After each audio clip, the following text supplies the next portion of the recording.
सिंहासन बत्ती सी। आठवीं पुतली पुष्पवती की कथा इस प्रकार है। राजा विक्रमादित्य अद्भुत कला परखी थे। उन्हें श्रेष्ठ कलाकृतियों से अपने महल को सजाने का शौक था। वे कलाकृतियों का मूल्य आंक कर बेचने वाले को मुंह मांगा दाम देते थे। एक दिन वे अपने दरबारियों के बीच बैठे थे कि किसी ने खबर दी कि एक आदमी काठ का घोड़ा बेचना चाहता है। राजा ने देखना चाहा कि उस काठ के घोड़े की विशेषता क्या है। नौकर के साथ वह आदमी दरबार में आया। अपने साथ वह ऐसा काठ का घोड़ा लाया जिसकी कारीगरी देखते ही बनती थी, एकदम जीवित मालूम पड़ता था। बहुत गौर से देखने पर ही पता चलता था कि लकड़ी का है। विक्रम ने उस आदमी से घोड़े की विशेषताओं के बारे में पूछा। उस आदमी ने जवाब दिया कि वह घोड़ा अति तीव्र गति से जल, थल और आकाश तीनों में चल सकता है। उसके दाम के बारे में पूछने पर उसने बताया कि यह उसकी जीवन भर की मेहनत का फल है, इसलिए वह 1,00,000 स्वर्ण मुद्राएं से कम में उसे नहीं बेचेगा। राजा को उसकी बात जच गई और 1,00,000 स्वर्ण मुद्राएं देकर उन्होंने वह घोड़ा खरीद लिया। फिर वह आदमी खुले मैदान में आकर घोड़े को उड़ा कर दिखाने लगा तथा उसके कल पुर्जों के बारे में सब कुछ बताने लगा। घोड़े को चलाने की सारी विधि समझकर विक्रम ने घोड़ा अपने महल में रखवाल दिया। एक दिन अपने आदमियों के साथ राजा शिकार को निकले तो खुद उसी घोड़े पर सवार थे।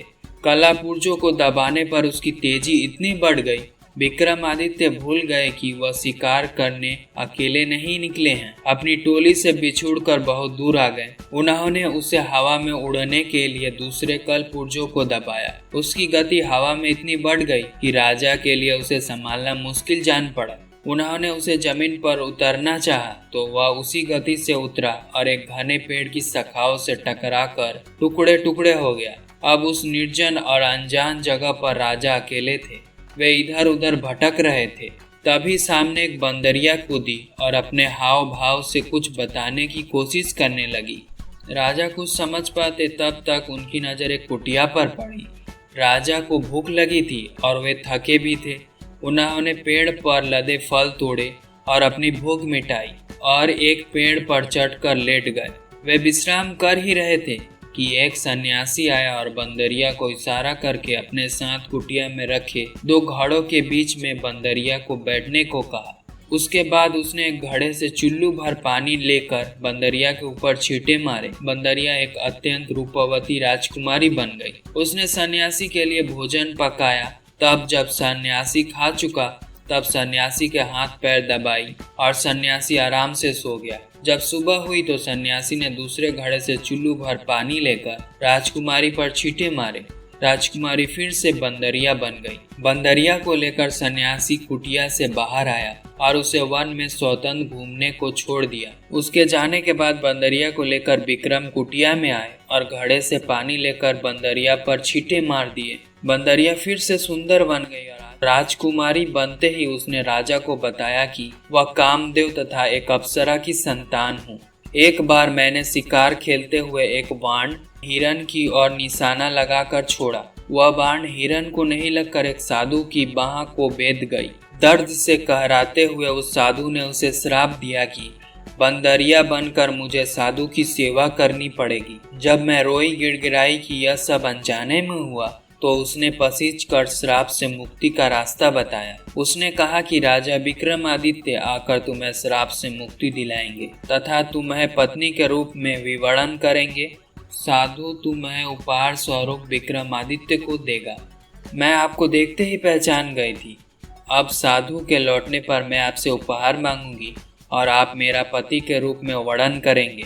विक्रम ने फिर पानी के छींटे डालकर उसे बंदरिया बना दिया। साधु आया और उसने बंदरिया से उसे राजकुमारी में बदल डाला। राजकुमारी ने उससे कोई उपहार देने को कहा। उसने हवा में हाथ लहराया तो उसके हाथ में खिला हुआ कमल आ गया। उसने कहा यह कमल हर दिन तुम्हें एक रत्न देगा। साधु ने यह भी कहा कि उसे पता है राजा विक्रमादित्य उसकी जिंदगी में आ पहुंचे हैं, इसलिए वह राजकुमारी को बाकी की जिंदगी खुशी पूर्वक बिताने का आशीर्वाद देता है। साधु ने उसके साथ राजकुमारी को अपनी कुटिया से विदा किया। राजकुमारी अब पूरी तरह श्राप से मुक्त हो गई।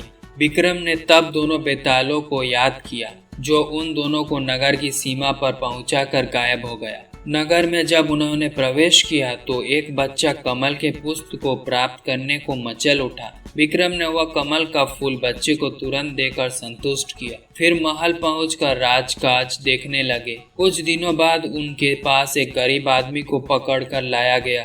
उसे बहुमूल्य रत्न बेचने के आरोप में बंदी बनाया गया था। राजा के पूछने पर उसने बताया कि उसके बच्चे को किसी ने एक खिला कमल दिया था। उसी कमल से यह रत्न उसे प्राप्त हुआ है। विक्रम ने सिपाहियों को बिना कारण किसी की ईमानदारी पर शक करने के लिए डांटा तथा वे सारे रत्न अच्छे मूल्य पर स्वयं खरीद लिए। वह आदमी राजा को दुआई देता और संतुष्ट होकर दरबार से विदा हुआ। अगर आपको यह वीडियो अच्छी लगी हो तो आर्टिफिशियल मोटिवेशन चैनल को सब्सक्राइब कर दीजिएगा और ऐसे वीडियो देखने के लिए बेल आइकन पर क्लिक कर दीजिएगा। मिलते हैं नई वीडियो में नई कहानी के साथ। Please keep watching and keep learning.